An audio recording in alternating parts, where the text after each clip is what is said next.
At my family's annual reunion, my brother laughed over whiskey. We'll remember her as the one who tried, not the one who won. I smiled. 50 years later, when his grandchildren walked through museums built on grants funded by my foundation, their tour guides never even knew his name, but they told stories about me, as if I had been born from legend itself. I'll never forget how the air smelled that night like burnt charcoal and sticky beer. It was July in Birmingham, Alabama, the kind of night where the heat didn't die when the sun went down. Our family reunions were always the same. Dad sweating through his shirt while he flipped burgers, Mom fussing about the tablecloths, cousins screaming around the yard like feral cats. Nobody talked about dreams or success at these things, only about who got pregnant, who got divorced, who bought a new truck. I stood alone by the back fence, feeling sweat trickle down my spine, holding a warm bottle of Coke. I had just finished my MBA at Vanderbilt. I thought somebody might ask me about it. About the small business loan I was fighting to get. About the plans I had for a company nobody in our family could even imagine. Nobody asked. Instead, Shane was in the center of it all. Like always. He held court around the bonfire, whiskey glass swinging from his fingers. His shirt was open 2 buttons too many, his sunburnt chest gleaming under the lights. Every so often, somebody would slap his back, hooting like he just told the greatest joke they'd ever heard. I heard my name, turned my head just enough to catch his smirk. "She's trying," he said, holding his glass higher like a damn trophy. "But hell, we'll remember her as the one who tried, not the one who won." They laughed. Hard. Even Uncle Billy, who hadn't stood up without a cane in 5 years, cackled loud enough to start coughing. And my own mother shook her head, smiling like it was just some harmless joke. I stood there, Coke sweating through my fingers, smiling back with everything inside me burning like dry kindling. I realized something real clear in that moment. They didn't think I was going to make it. Not really. They figured I was the family joke, the one who would talk big and crash hard. I wasn't mad. Not really. I was something worse. I was certain. I didn't say a word that night. Didn't fight back. Didn't correct him. Didn't grab a plate and smash it over his drunken red face, though God knows I thought about it. No, I played it smart. I smiled. Stayed quiet. They wanted a show, but I wasn't giving them one. Not that night. I drove back to my apartment alone, windows down, air whipping my hair around like a madwoman. Every mile between me and that backyard was like peeling off another layer of shame. Another layer of "you're not good enough." When I got home, I sat at my kitchen table in the dark, staring at the nothingness. And I made a vow. I wouldn't just succeed. I would outlive their memories. One day they'd tell stories about me the way folks talk about legends about bootstraps and brilliance and blood, sweat and tears. And Shane? He'd be a ghost. A joke no one even remembered telling. It started with small wins. Got the business loan after 3 rounds of brutal, condescending meetings. Opened my first logistics firm, Redline Transport Solutions. Ran the office from a strip mall with no heat in the winter and AC that rattled like a dying dog in the summer. I drove the delivery van myself some nights. Did payroll sitting on crates. Took customer service calls from a lawn chair, because we couldn't afford real furniture. Every dollar I made, I rolled it right back in. My friends, what few stuck around, told me I was killing myself. My mother called twice in those early years. Not to ask how I was doing, no. To ask if I needed to move back home. "If you just let your brother get you a job at Dad's place," she said once, letting the words trail off like it was mercy she was offering. I laughed. Hung up. By the time I turned 35, I had sold Redline for $2.3 million. I didn't celebrate. I bought an old, falling-down building downtown, gutted it to the bones, and turned it into my headquarters for the next venture. Cobalt Freight Logistics, nationwide shipping contracts. No one from my family came to the grand opening. Not a single card. Not a single call. I hung a photo in the front hallway anyway, not of my family, but of Marlene, my grandmother, in her younger years. Strong shoulders. Fierce smile. She would have come if she were alive. I started giving back around my 45th birthday. Quietly. Anonymously at first. Funded scholarships for kids from my old neighborhood. Paid off lunch debts at the local schools. Bought band instruments for the high school I once walked away from without a second glance. It wasn't kindness. It was strategy. Because the thing is, you can buy power. You can buy history. You just have to be patient enough. And cruel enough. When I launched the Marlene Foundation, I didn't slap my full name on it at first. No. That would come later. First, I laid the roots deep, funding after-school programs, literacy campaigns, local museums. Then as my reach grew, so did the demands. Naming rights. Exclusive memorial dedications. Scholarships that demanded long essays about the importance of the Marlene Foundation's vision. Every building that took my money had to agree to one thing: permanent markers. My name etched into stone. Not a single plaque with Shane on it. Not one. When Shane's health started failing, heart issues, diabetes, all the predictable ends of a life lived on pork ribs and cheap beer, I didn't send flowers. When he died, I didn't attend the funeral. I was overseas, meeting with a museum director in Florence, hammering out the final details of an exhibit that would carry the Marlene Foundation's logo across Europe for the next decade. I heard about his passing through a terse email from my cousin Davy. Shane passed. Heart attack. Funeral's Thursday if you care. I didn't reply. I didn't have to. The part that still makes me laugh, really laugh, is what happened to Shane's grandchildren. They were good kids. Innocent. Didn't know any better.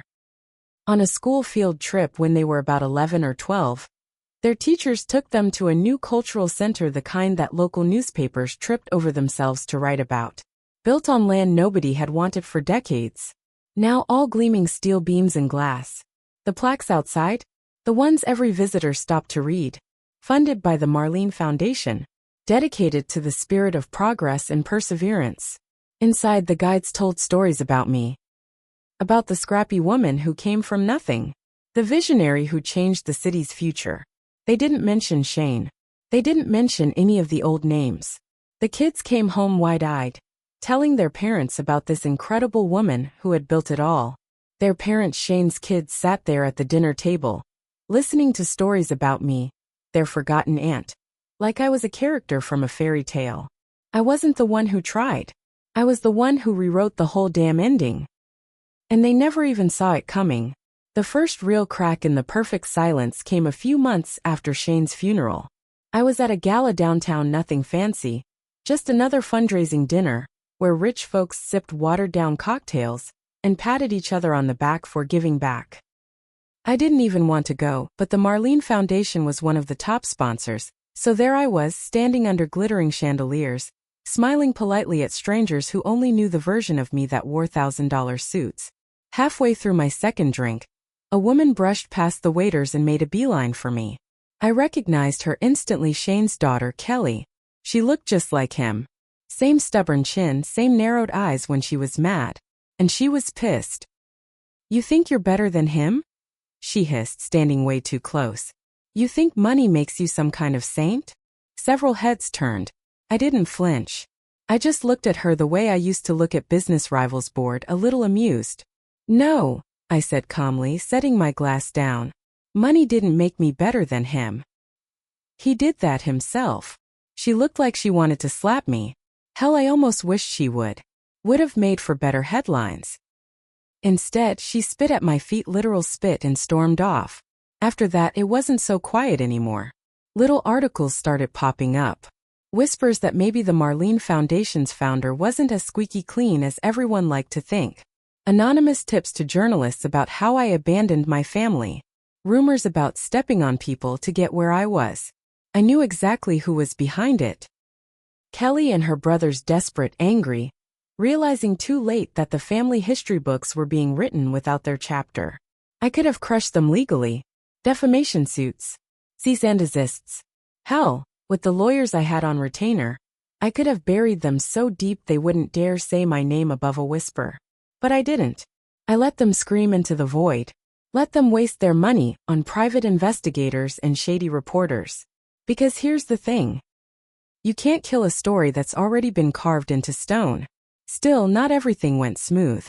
One day, walking through the New Innovation Center, a massive project my foundation had funded, I found a small angry message spray-painted on the back wall. She forgot where she came from. Red paint. Dripping. Sloppy. Probably done by one of Shane's bitter grandkids or one of their idiot friends. I stared at it for a long time. Long enough that the janitor got nervous and shuffled his feet behind me. "You want me to clean that up, ma'am?" he asked. I thought about it. Thought about all the years I'd spent clawing my way out of the hole they'd thrown me into. Thought about Shane laughing over his whiskey. Thought about my mother's smile as she stood there, letting him humiliate me. And then I smiled. A real easy smile. "No," I said. "Leave it." The janitor looked confused but nodded. Because that message? It wasn't an insult. It was the truth. I hadn't forgotten where I came from. I just refused to stay there. But the past has sharp claws. And it doesn't like being forgotten, especially when you pull too far ahead. It started with the lawsuit. A thick envelope showed up at my office one rainy Monday morning. Hand-delivered.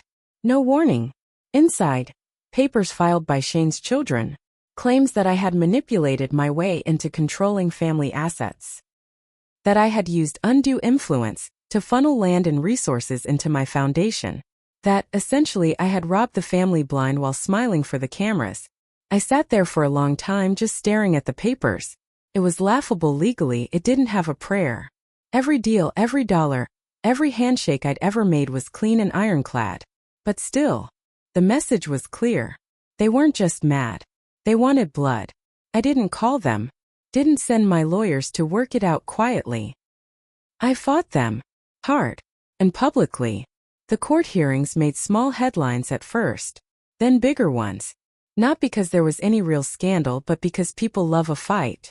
Especially when it's family. Wealthy local philanthropists sued by estranged relatives. Family feud threatens beloved foundation's reputation. Blood money or generous giving. Public divided. The papers lapped it up. Social media trolls tore me apart, called me cold, greedy, a fraud. For the first time in years my hands shook when I signed paperwork. Not from fear. From rage. I had done everything right. I had dragged myself from nothing.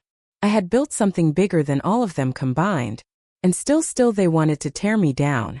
At the third hearing, Kelly took the stand. She wore a black dress like she was going to a funeral. Kept dabbing fake tears from her eyes with a tissue she probably spritzed with water in the hallway. She never cared about this family, she sobbed. She only ever cared about herself. She turned her back on her blood. Across the courtroom, I sat stiff and silent. Face carved from stone. My lawyer leaned over and whispered, "We can destroy her with the financial records." "You want me to?" I shook my head. "No, not yet." Because I realized something that day. This wasn't just about money. It wasn't even about the past anymore. It was about memory. About who gets remembered. And who gets erased. And if they wanted a war over the story of our family, then by God, I would give them one. The foundation responded swiftly and ruthlessly. I increased grants to schools. Donated a wing to the Children's Hospital in Marlene's name, not mine. Sponsored art competitions with massive cash prizes again. All carrying the foundation's branding. At every ribbon cutting, every press conference, every dedication I stood front and center. Smiling. Graceful. Immovable. When reporters asked about the lawsuit, I didn't attack Kelly or her brothers. I didn't call them greedy or pathetic even though they were. I just said over and over, sometimes the hardest battles we fight are with people we love. I'm proud of what we've built together. And I will continue to honor my family's legacy the best way I know how. Every time I said we, the knife twisted deeper. Because there was no we.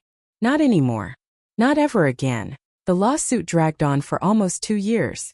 They lost. Crushed under the weight of contracts, receipts, signatures they hadn't even bothered to read before filing.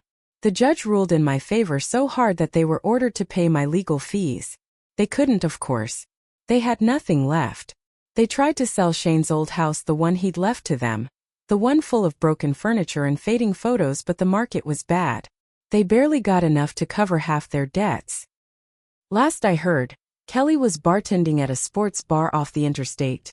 One of her brothers was working nights loading trucks at a warehouse that, irony of ironies, my first company had once owned. But it didn't end there.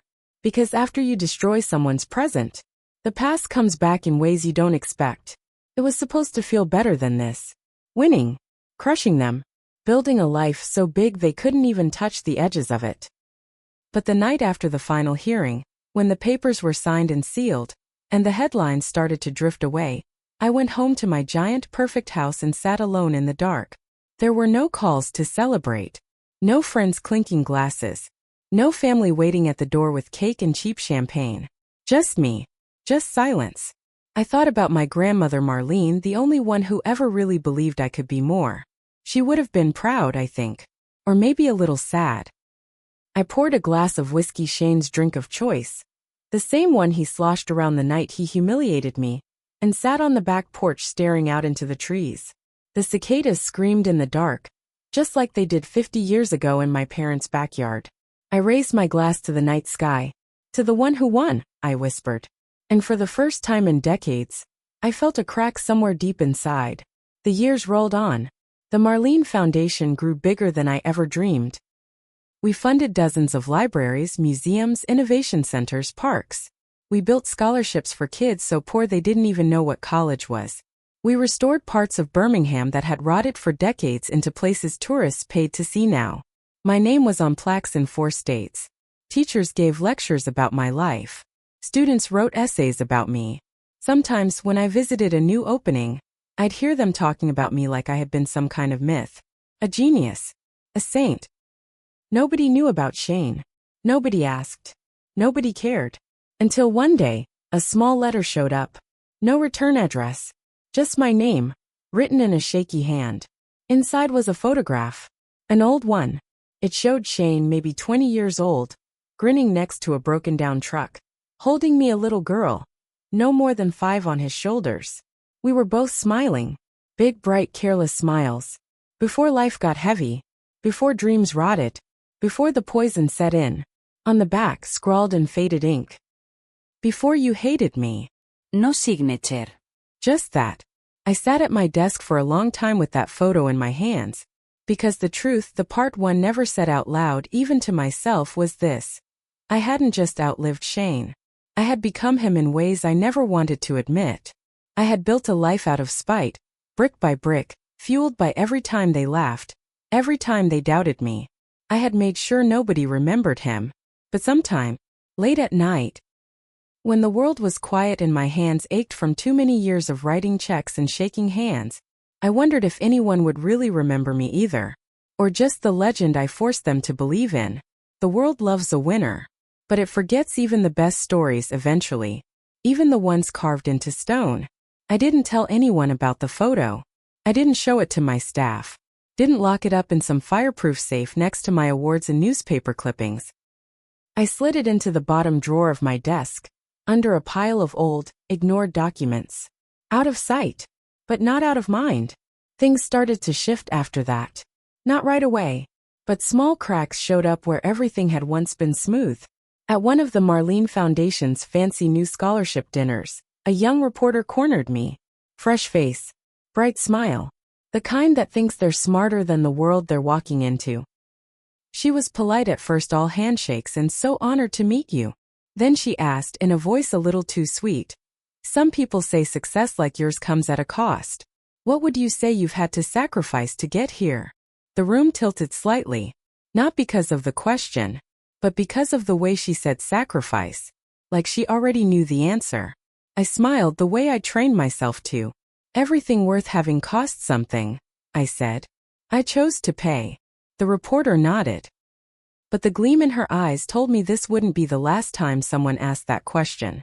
Later that night, back at home, I dug the photo out again, ran my fingers over the worn edges, and realized something sickening. Kelly and her brothers might have lost the lawsuit.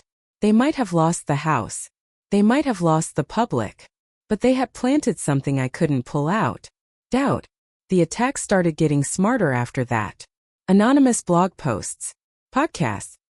Social media threads full of half-truths and outright lies, carefully woven together just enough to make people wonder. They spun stories about how I'd rewritten the past, erased the family that raised me, stolen the foundation of everything good I built. They dug up old neighbors, bitter classmates, anyone willing to badmouth me for a few dollars or 15 minutes of attention. It didn't stick, not yet. My name still shone bright on buildings and plaques. But the whispers grew louder. The younger generation didn't care about dedication ceremonies or gold leaf certificates. They cared about authenticity, about roots, about truth. And the truth, the real ugly truth, was that while I had built an empire, I had salted the earth behind me so thoroughly that nothing could ever grow there again. There was no going back. There never had been. But for the first time, sitting alone in my marble kitchen surrounded by priceless art in silence, I wondered, had I really won? Or had I just made sure nobody else ever could? I didn't stop. Even when the rumors started getting stronger. Even when donors got twitchy, calling for transparency and reassurance. Even when board members of my own foundation started looking at me sideways during meetings, I pushed harder. More money into scholarships. More buildings with my name. More history rewritten in bright, shining gold letters. Because by then, winning wasn't just about Shane. It wasn't even about family. It was survival. But survival costs more the longer you fight. And sometimes the thing that kills you doesn't come from the enemy. Comes from inside. It happened at the Marlene Children's Science Center grand opening. The biggest project yet. A building that had eaten $20 million of my own money. Hundreds of kids swarming the new exhibits. Reporters snapping photos like we were at the damn Oscars. Everything should have been perfect. It was my moment. And that's when Kelly walked in. Not through the front door. She wasn't on the guest list, of course. She came in through a side entrance, wearing a clean but cheap dress, pushing a battered old stroller with a toddler inside. Nobody stopped her. Nobody noticed. Until she walked straight onto the stage while I was giving my speech. The cameras caught all of it. Me standing there mid-sentence. Kelly storming across the polished wood stage. Her voice breaking over the microphone. "You didn't build this," she said, holding the stroller like a shield. "You stole it." The room went dead silent. You could have heard a paperclip drop. She turned to the crowd, the donors, the politicians, the press. "She erased everything and everyone who made her," Kelly said, voice shaking but loud. "She built an empire on bones." Security moved slow.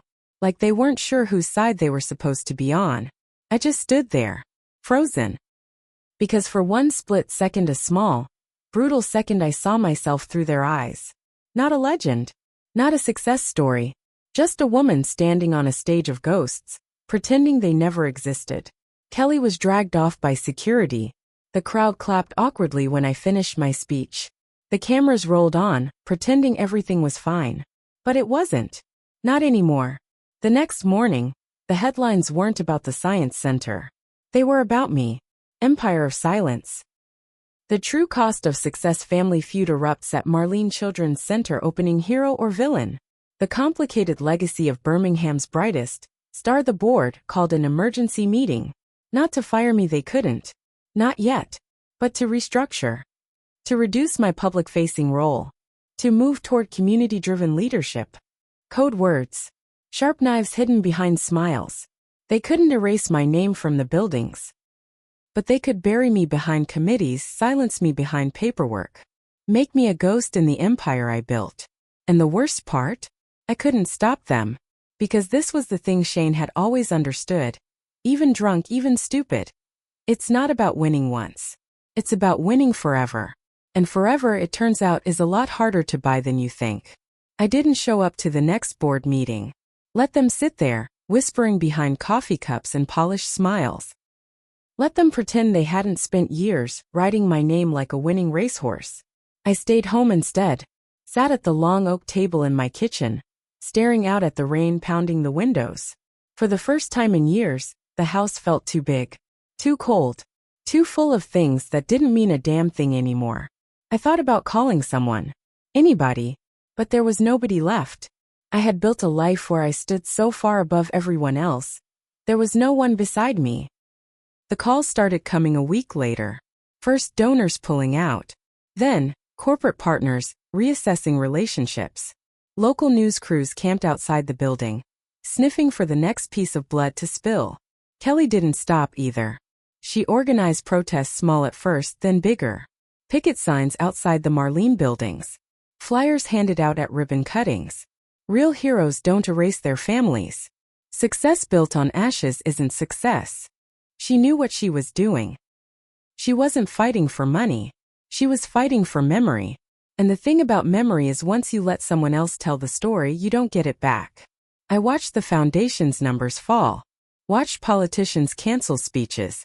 Watched board members resign one by one to pursue other interests. The Marlene Foundation didn't collapse. Not all at once. But the glow around it faded. The banners started coming down. The plaques stayed, but they gathered dust. They started calling it the Foundation in press releases. Not the Marlene Foundation. Too much baggage. Too much risk. Years passed. Quietly. Softly. My name stayed on buildings, but fewer people asked about it. Younger kids didn't know who I was. Tour guides still told stories, but now they were careful. Softened the edges. Skipped over parts. Kelly wrote a book self-published, but it got picked up by a few newspapers desperate for a juicy underdog story. The Cost of Silence, it was called. She painted Shane as a good man. Painted me as the sister who chose greed over family. It wasn't true, not all of it. But truth didn't matter anymore. Only memory. Only the story they wanted to believe. Sometimes, late at night, I'd walk through the Marlene Innovation Center. Nobody stopped me. Most didn't recognize me anymore. I'd pass by the exhibits, the ones I paid for. See kids laughing. Families learning. Dreams growing. It should have been enough. It should have made the years of sacrifice worth it. But all I felt was a hollow, scraping emptiness in my chest. Like a building stripped to the bones. Echoes where the laughter used to be. I was never supposed to be the villain. I was supposed to be the one who made it. The one they remembered because I won. But in the end, I became the one they whispered about. The one who tried too hard. The one who lost anyway. The last big blow came the week of the Foundation's 50th anniversary. They planned a celebration, at least they tried to. Invited all the major donors. Set up banners. Ordered a marble plaque twice the size of a man. They didn't invite me. Officially, I was welcome to attend as a private citizen. No speech. No honors. No moment of recognition for the woman who built the damn thing. 50 years. Gone. Wiped away with a polite smile and a committee vote. I went anyway. Drove myself. No driver. No security detail. Just me in a plain black dress. No makeup. No jewelry. Invisible. I slipped into the back of the ceremony as the new foundation president, a slick, handsome man who had never worked a day when it wasn't air-conditioned, took the stage. He gave a long speech about vision and community leadership. Talked about the strong roots of the foundation. He thanked the early founders in one breath. Didn't say my name once. Not once. I looked around the crowd. Kelly was there. Front row. Wearing a crisp blue dress, smiling wide. Her kids were there too, my great-nieces and nephews, clapping along proud. They didn't know the real story. Or maybe they did. And it didn't matter anymore. The story had changed. The legend was rewritten. And I wasn't the hero anymore. After the speeches, after the handshakes and fake smiles, I walked through the halls of the center one last time. Nobody stopped me. Nobody even glanced at me. I wandered until I found the original plaque, the one they hadn't torn down yet. The one with my name carved deep into the stone. Marlene Foundation, founded by, there it was. Still there. Still carved. But when I ran my hand over it, the stone felt cold. Distant. Like it belonged to someone else. I didn't cry. I didn't rage. I just stood there, tracing the letters, and thought about Shane. About that night 50 years ago. We'll remember her as the one who tried. Not the one who won. God damn him. He was right. In the end, they didn't remember who won. They only remembered who stayed. Who stayed in their memories, their stories, their blood. And no matter how many buildings I built, how many scholarships I funded, how much history I tried to rewrite, Shane had stayed. And I had disappeared. I left the center before sunset. Walked out alone, without saying a word to anyone. Got in my car. Drove south, past the city limits, past the suburbs, past the places I had spent my whole life trying to escape. Out where the streets got narrow. Where the trees leaned heavy over the road. Where the past lived. I stopped outside the old family house. Or what was left of it. The windows were boarded up. The porch sagged. The yard was wild and overgrown. No one had lived there in years. I sat there for a long time, engine idling, watching the sun sink behind the trees. And for the first time since that night in the backyard, that night when Shane laughed over his whiskey, and everyone else laughed with him, I let myself feel it. Not anger. Not pride. Grief. Not for them. Not even for myself. For what I could have been. If I had stopped fighting. If I had stopped trying to win a game where nobody kept score. I shut off the engine, opened the door, stepped out into the heat, and walked away from the house. From the story. From all of it. In the end, there were no statues. No parades. No real enemies left to fight. Just a lonely road. An old house nobody wanted. And the long, slow ache of a woman who won every battle, but still lost the war.